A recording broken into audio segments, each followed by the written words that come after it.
Kabanata 2. Mga kapatid ko, yayamang mayroong kayong pananampalataya ng ating Panginoong Hesukristo, na Panginoon ng kaluwalhatian, ay huwag magtatanggi sa mga tao.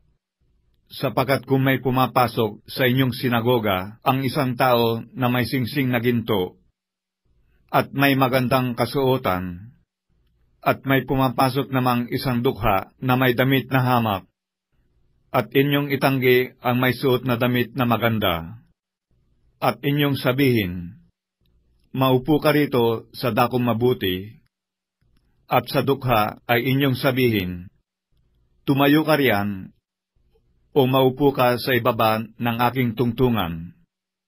Hindi ba kayo'y nagtatanggi sa inyong sarili, at nagiging mga hukom na may masasamang pag-iisip? Dinggin ninyo, mga minamahal kong kapatid, hindi ba pinili ng Diyos ang mga dukha sa sanglibutang ito upang maging mayayaman sa pananampalataya, at mga tagapagmana ng kahariang ipinangako niya sa mga nagsisiibig sa Kanya? Ngunit inyong niwalang puri ang dukha. Hindi ba kayo'y pinahihirapan ng mayayaman, at sila rin ang kumakaladkad sa inyo sa harapan ng mga hukuman? Hindi ba nilalapastangan nila yaong marangal na pangalan na sa inyo'y itinatawag?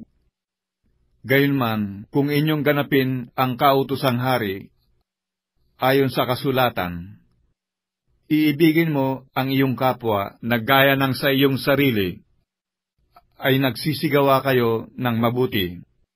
Datapwat, kung kayo'y nagtatanggi ng mga tao, ay nangagkakasala kayo, at kayo'y hinahatulan ng kautusan na gaya ng mga swail. Sapagat ang sinumang gumaganap ng buong kautusan, at gayon may natitisod sa isa, ay nagiging makasalanan sa lahat.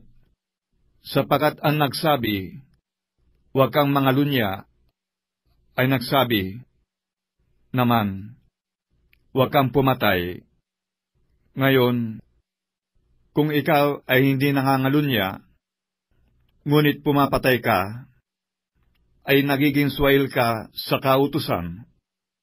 Gayon ang inyong salitain, at gayon ang inyong gawin, na gaya ng mga taong huhukuman sa pamamagitan ng kautusan ng kalayaan. Sapagat ang paghuhukom ay walang awa doon sa hindi nagpakita ng awa. Ang awa ay lumuluwalhati laban sa paghuhukom. Anong pakikinabangin, mga kapatid ko, kung sinasabi ng sinuman na siya'y may pananampalataya, ngunit walang mga gawa? Makapagliligtas baga sa kanya ang pananampalatayang yan? Kung ang isang kapatid na lalaki o babae ay hubad at walang kakanin araw-araw, at ang isa sa inyo ay magsabi sa kanila, magsiyaong kayong payapa, kayo'y mangagpainit at mangagpakabusog, at gayon may hindi ninyo ibinibigay sa kanila ang mga bagay na kinakailangan ng katawan. Anong mapapakinabang dito? Gayon din naman ang pananampalataya na walang mga gawa, ay patay sa kanyang sarili. Oo, sasabihin ng isang tao, ikaw ay mayroong pananampalataya, at ako'y mayroong mga gawa.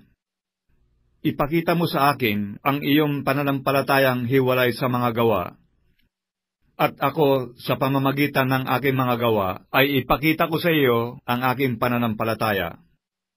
Ikaw ay sumasampalataya na ang Diyos ay iisa. Mabuti ang iyong ginagawa. Ang mga demonyo man ay nagsisisampalataya at nagsisipanginig. Datapwat, ibig mo bagang maalaman, o taong walang kabuluhan, na ang pananampalataya na walang mga gawa ay baog? Hindi baga ang ating amang si Abraham ay inaring ganap sa pamamagitan ng mga gawa, dahil sa kanyang inihain si Isaac na kanyang anak sa ibabaw ng dambana? Nakikita mo na ang pananampalataya ay gumagawang kalakip ng kanyang mga gawa, at sa pamamagitan ng mga gawa ay naging sakdal ang pananampalataya. At natupad ang kasulatan na nagsasabi, "At si Abraham ay sumasampalataya sa Diyos, at yaoy ibinilang na katwiran sa kanya, at siya'y tinawag na kaibigan ng Diyos." Nakikita ninyo na sa pamamagitan ng mga gaway inaaring ganap ang tao, at hindi sa pamamagitan ng pananampalataya lamang. At gayon din naman, hindi rin baga si Rahab na patutot ay inaring ganap sa pamamagitan ng mga gawa, dahil sa tinanggap niya ang mga sugo at kanyang pinapagdaan sila sa ibang daan? Sapagkat kung paanong ang katawan na walang espiritu ay patay, ay gayon din ang pananampalataya na walang mga gawa ay patay.